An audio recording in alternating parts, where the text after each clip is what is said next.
last 8 sections of Taittiriya Samhita, Krishna Yajurveda.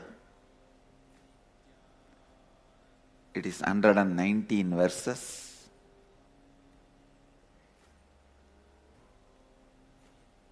When Sri Ramachandra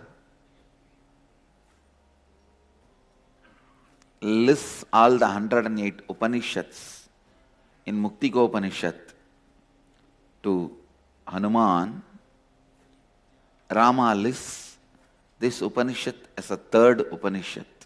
The main subject of the Upanishad is death. Even though I have spoken many times bits and pieces of this Upanishad, here and there,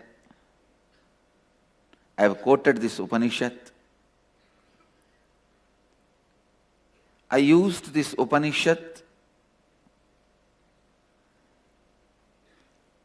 to explain the truths, sacred secrets behind death. In many of our programs, satsangs, but now, formally, systematically, I have to introduce this Upanishad. It looks too big. I'm just wondering. It is like I have to chisel the whole mountain using a small chisel and hammer. Where will I start? How will I continue? It is just using my small words. Now I will have to describe and introduce this whole Upanishad. Please understand. I'll try to introduce.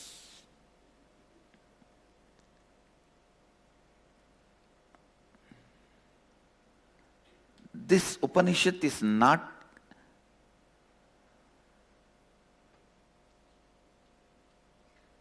commandment of somebody who realized God. No. Even if you realize God, a little bit will be your enlightenment experience, little bit will be your brain masala.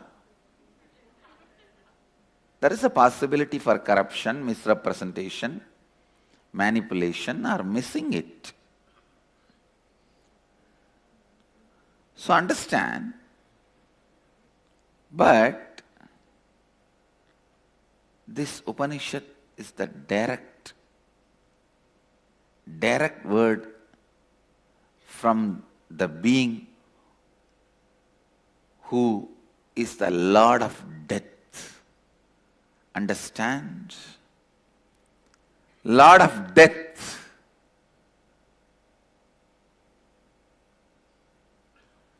This is directly from Him. These Upanishads are directly from Him, who is Lord of death. Don't even have a doubt about the authenticity of the Upanishads, especially this Upanishad. I am the witness for the authenticity of this Upanishad. And I experienced the sacred secret of this Upanishad in this very land, Varanasi. It is the first and foremost document about death, where Dharma Raja, Yamadharma Raja, Yama means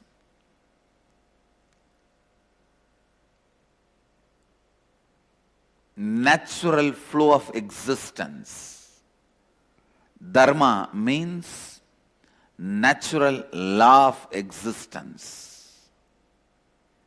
Yama means natural flow of existence. Dharma means natural law of existence. Yama Dharma, who is embodiment of natural flow and natural law. Understand?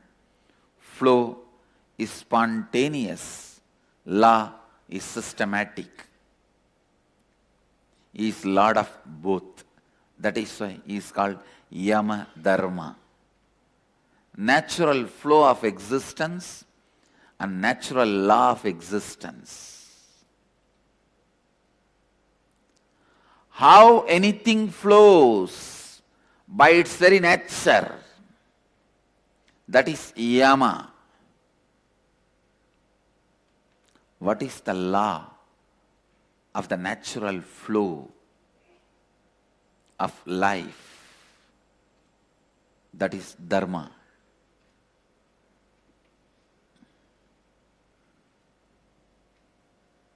Lord of natural flow of existence and natural law of existence, Yamadharma Raja directly speaks to a Brahmin kid, Nachiketa,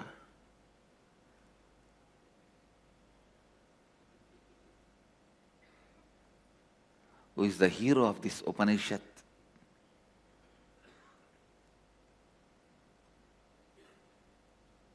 And one of the greatest thing, this Upanishad is kept alive by the Shaivites. Understand? The subtle nuances and the communal feelings. Yamadharma is a Shaivite, is beyond the jati. Nachiketa is a Brahmin. A Shaivite teaching Brahmin is almost like a Kalabhairava removing the head of a Brahma, Virabhadra removing the head of the Daksha.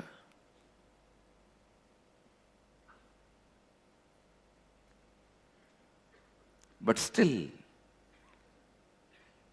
the Upanishad survived beyond the subtle community fights which goes on for ages.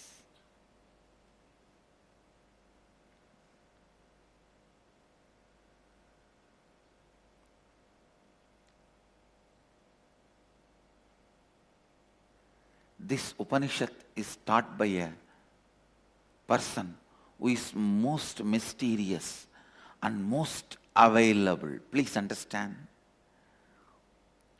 Who is continuously experienced can never be mysterious. Who is mysterious can never be experienced continuously. But he is the only one who is continuously available, perceived, but continues to remain as mystery. That is death. Understand? Who is continuously perceived will never be a mystery, can never be a mystery. Who is a great mystery can never be continuously perceived. Here is the greatest paradox.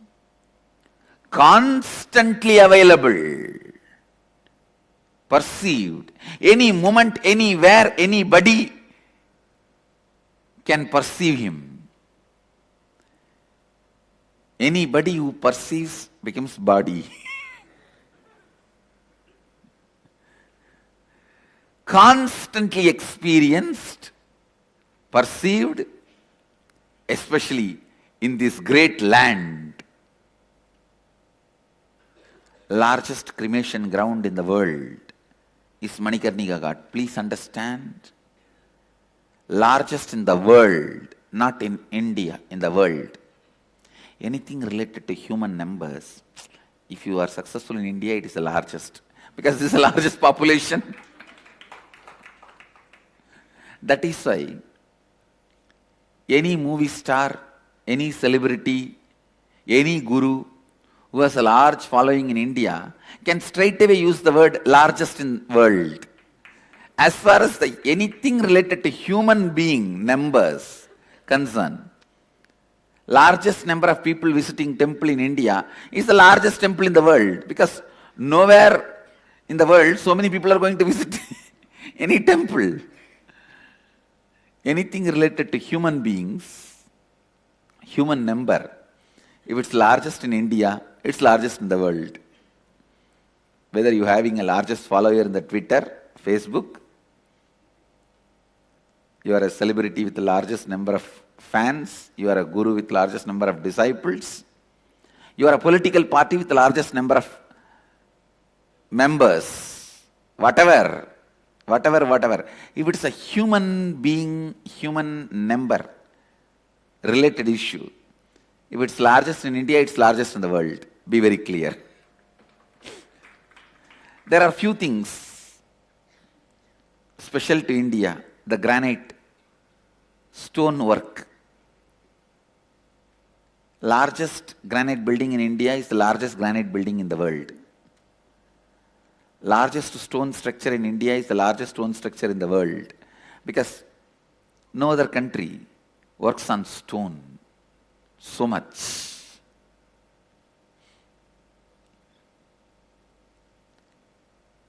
Let's come to the Kathopanishad.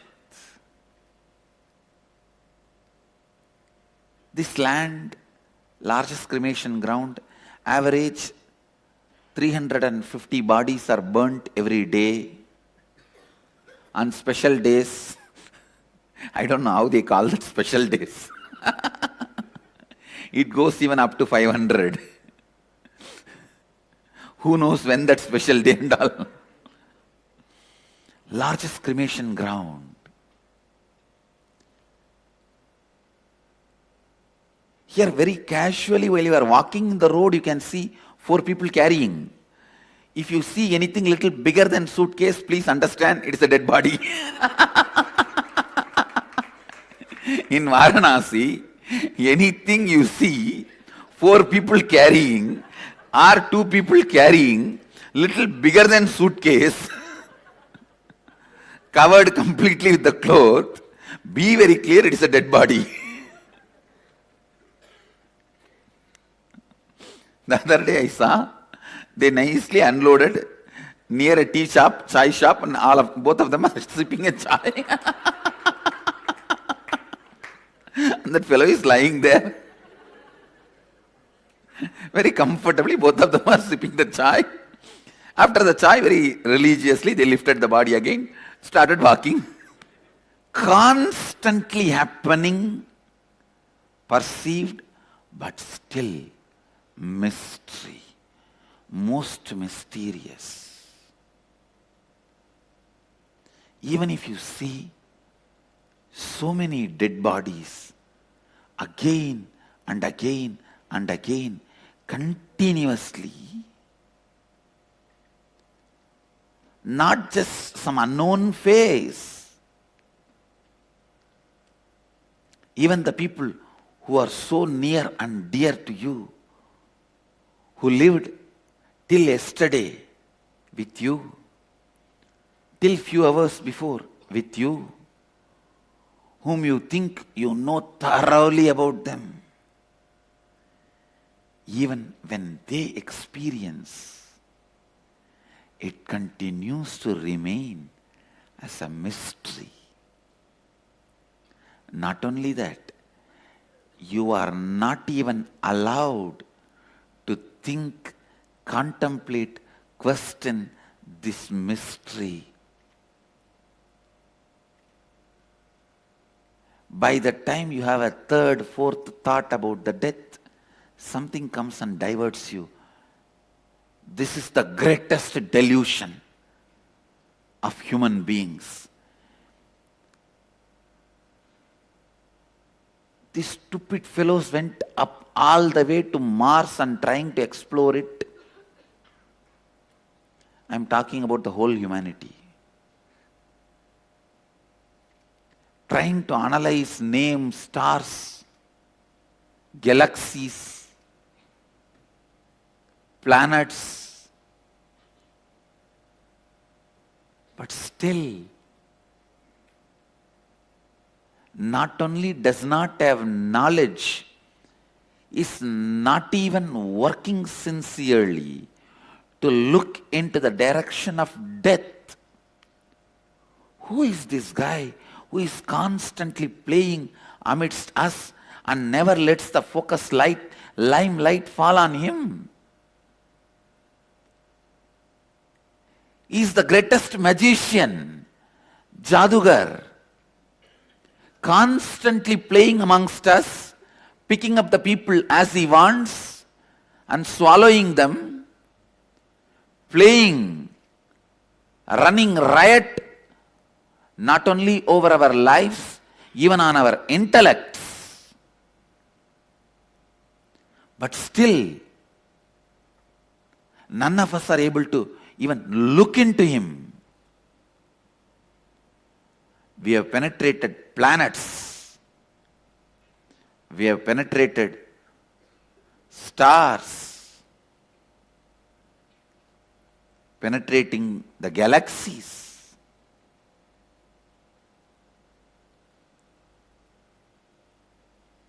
We have done so much. But still this guy who is constantly running around among us,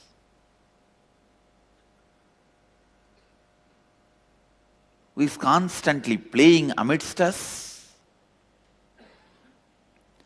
not only remains mystery,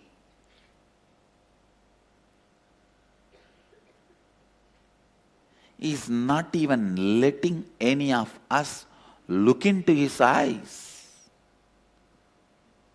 Those very few who dare to look into his eyes, who have decided not to get distracted or diverted by his magics and drama, those very few became Buddha and Shiva. All Buddha did is only one thing. When he saw the death of somebody, he decided to look into the eyes of the death. Who are you? Till I know, I am not going to move out of it. This is my first priority.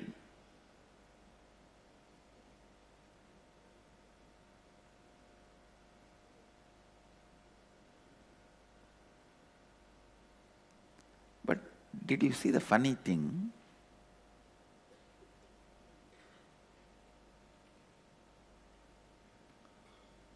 He had 3 questions. Why old age? Why sickness? Why death?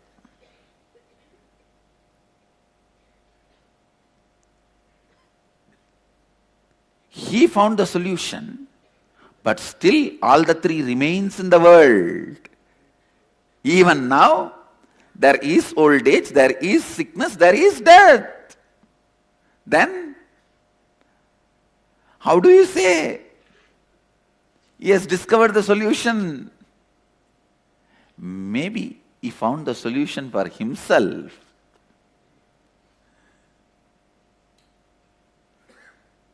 It means every one of you have to look into the eyes of the death.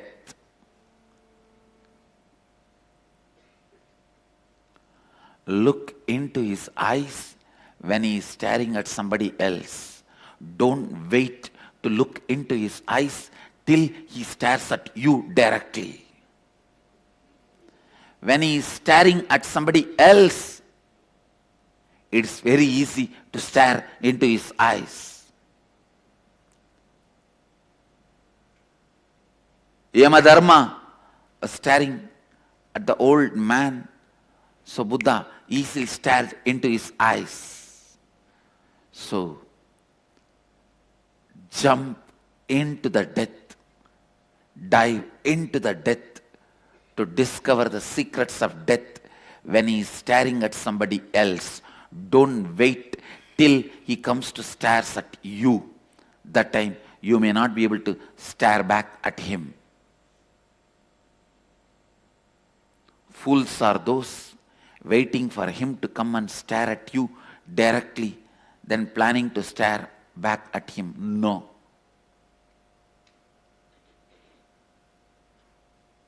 stare into his eyes,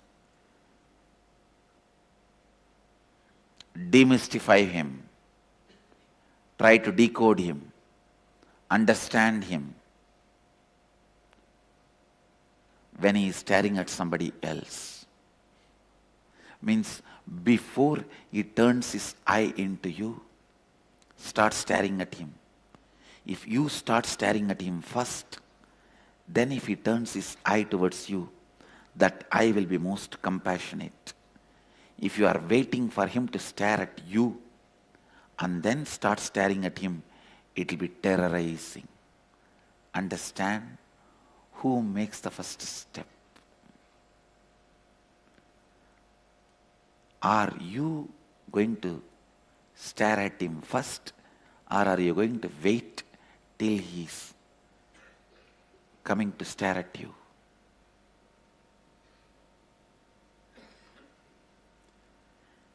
Is staring, whether it is going to be compassionate or terrorizing, is going to be decided based on who is first. Kala is going to decide whether Kala is going to be compassionate towards you or terrorizing you. Kala is going to decide whether he is going to be compassionate towards you or terrorizing towards you. Don't wait. Don't wait for him to stare at you first. It is foolishness to wait for him to stare at you, then to look back, stare back. No. Yamadharma, the most compassionate teacher dimension of him, is expressing in this Upanishad. You will be surprised. First ever recorded history, Yamadharma giving a boon, especially completely opposite to his profession. Giving life. Come on. Actually, I discovered this mind by working with so many people. I had a goldsmith who was making jewels for all our deities. 1 sovereign gold that time was around 25,000 rupee. Few years before. If you actually ask him for the discount of 25,000 rupee, he will not say no at all. He will simply agree even up to 50,000 rupee. But if you ask him to reduce half a gram in his wastage, he will get agitated so much. He will all be worked up, stressed up. Because he measures life based on the amount of gold, not based on money. So his logic doesn't come there at all. For him, wealth is all about the metal, precious metal, gold, that's all. Person whose only life source is a Goshala, if you take away the money which he accumulated, he won't suffer that much. But if you take away even 2-liter milk, that's it. He will pour 2-liter water from his eyes. Same way, a farmer, just few bags of paddy or rice getting destroyed, over. He feels his life is destroyed. With anything you work, constantly deal with, you emotionally get attached to it and you feel the value of that much more than the regular society values. The sentimental value. Here, Lord who always took, never gave. Lord of death. Only when his job was threatened, he is bent for Markandeya and for Savitri. There are such rare exemptions.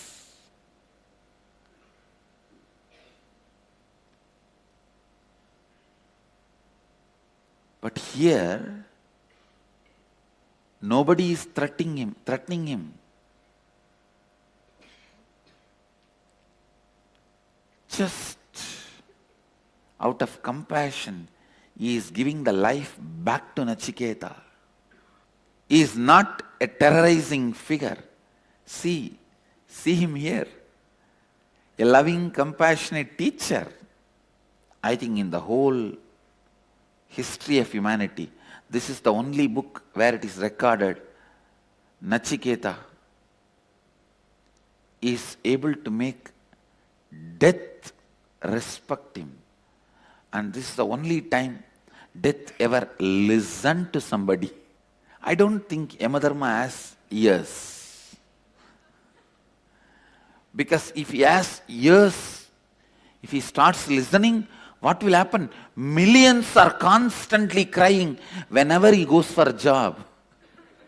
If he has ears, what will happen? How will he be able to do his job? No. Uncompromising. Uncompromising. He is Lord of Yama, natural flow of life, and Dharma, natural law of life. Coming down as a teacher, as a compassionate God, and blessing a Brahmin kid. It's actually an unknown dimension of Yamadharma. This book is book of death for Hindus and anybody who follows Vedic tradition. If you want to know about death, this is the book. It is not just book of dead, book of death.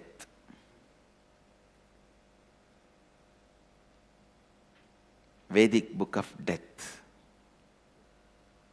The beauty with death is you have to look into his eyes. Nobody else can do it for you. It's a good news.